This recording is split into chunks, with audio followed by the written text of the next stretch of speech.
सुप्रभात बच्चों, कैसे हैं आप सभी। मैं उम्मीद करती हूँ कि आप सभी अपने घर पर स्वस्थ होंगे और अपनी पढ़ाई ध्यानपूर्वक कर रहे होंगे।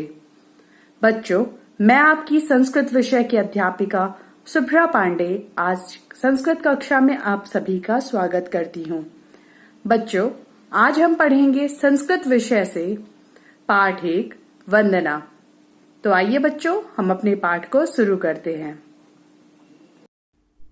प्रथम पाठ वंदना। शिक्षण बिंदु मंगलाचरणेन सर्वं कार्यं निर्विघ्नतया पूर्णयं भवति। अर्थात मंगलाचरण द्वारा सर्वं कार्यं सभी कार्य निर्विघ्नतया पूर्णयं भवति बिना किसी बाधा के पूर्ण होता है। प्रथम श्लोक है त्वमेव माता च पिता त्वमेव बंधु च सखा त्वमेव विद्या द्रविणं त्वमेव सर्वं मम देव देव। अन्वय त्वमेव माता त्वमेव पिता च त्वमेव बंधु त्वमेव सखा च त्वमेव विद्या त्वमेव द्रविणं देव देव त्वमेव मम सर्वम असि। अर्थात त्वमेव माता, तुम ही माता हो, त्वमेव पिता च, और तुम ही पिता हो, त्वमेव बंधु, तुम ही बंधु हो, त्वमेव सखा च, और तुम ही सखा हो, त्वमेव विद्या, तुम ही विद्या हो, त्वमेव द्रविणं, तुम ही धन हो, देव देव, हे देवों के देव, त्वमेव मम सर्वम असि, तुम ही मेरे सब कुछ हो। एक बार फिर से इसका अर्थ देख लेते हैं।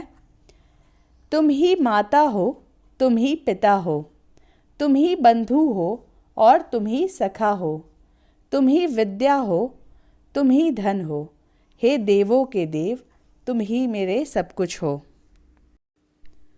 दूसरा श्लोक है ओमकारं बिंदु संयुक्तम नित्यं ध्यायन्ति योगिनः कामदं मोक्षदं च एव ओमकाराय नमो नमः। अन्वय बिंदु संयुक्तम ओमकारं योगिनः नित्यं ध्यायन्ति कामदं मोक्षदं च ओमकाराय एव नमो नमः। अर्थात बिंदु अनुस्वार से संयुक्त ओमकार पद को योगी लोग हमेशा ध्यान करते हैं। सभी इच्छाओं को पूरा करने वाले और मोक्ष अर्थात मुक्ति देने वाले ओमकार पद को ही नमस्कार है। एक बार फिर से इसका अर्थ देखते हैं। बिंदु संयुक्तम ओमकारम योगिनः नित्यम ध्यायन्ति। बिंदु अर्थात अनुस्वार से संयुक्त ओमकार पद को योगी लोग हमेशा ध्यान करते हैं। कामदम मोक्षदम च ओमकाराय एव नमो नमः। सभी इच्छाओं को पूरा करने वाले और मोक्ष अर्थात मुक्ति देने वाले ओमकार पद को ही नमस्कार है।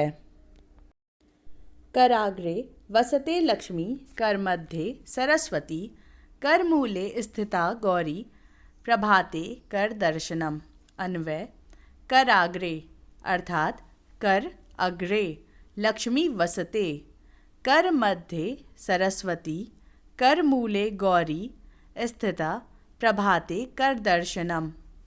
अर्थात हाथ के ऊपरी भाग में लक्ष्मी रहती है, हाथ के बीच में सरस्वती रहती है और हाथ के मूल अर्थात जड़ कलाई में गौरी विराजमान रहती है।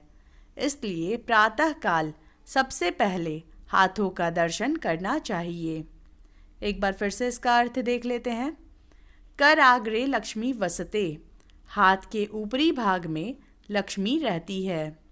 कर मध्य सरस्वती, हाथ के बीच में सरस्वती रहती है। कर मूले गौरी स्थिता, और हाथ के मूल में अर्थात हाथ के जड़ कलाई में गौरी विराजमान रहती है।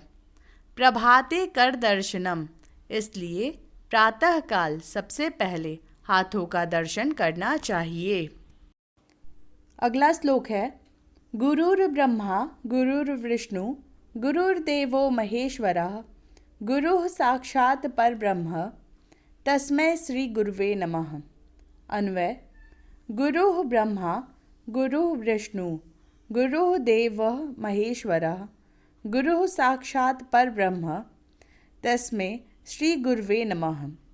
अर्थात गुरु ब्रह्मा है, गुरु विष्णु है, गुरु महादेव शिव हैं, गुरु पर ब्रह्म अर्थात परमात्मा है, उस श्री गुरुदेव को प्रणाम है। एक बार फिर से इसका अर्थ देख लेते हैं। गुरु ब्रह्मा है, गुरु विष्णु है, गुरु महादेव शिव हैं, गुरु पर ब्रह्म परमात्मा है, उस श्री गुरुदेव को प्रणाम है। बच्चों, यहाँ कुछ शब्दार्थ दिए गए हैं, आइए उन्हें देखते हैं। द्रविड़म अर्थात धन, कामदम इच्छा पूर्ण करने वाला, मोक्षदम मुक्ति देने वाला, कराग्रे हाथ के आगे, तस्मै उसके लिए। एक बार फिर से इसका अर्थ देख लेते हैं। द्रविड़म धन, कामदम इच्छा पूर्ण करने वाला, मोक्षदम मुक्ति देने वाला, कराग्रे हाथ के आगे, तस्मै उसके लिए। बच्चों, मैं उम्मीद करती हूँ यह पाठ आपको अच्छे से समझ में आया होगा। इस पाठ से संबंधित किसी भी प्रकार की दिक्कत होने पर आप हमसे प्रश्न पूछ सकते हैं। मैं यह भी उम्मीद करती हूँ कि आप दिए गए निर्देशों का पालन करेंगे एवं समय पर अपना कार्य पूर्ण करेंगे। बच्चों, दिए गए पाठ को आप 2 से 3 बार अवश्य पढ़ें एवं कठिन शब्दार्थ को अपनी उत्तर पुस्तिका में करें। आज के लिए बस इतना ही। धन्यवाद। आपका दिन मंगलमय हो।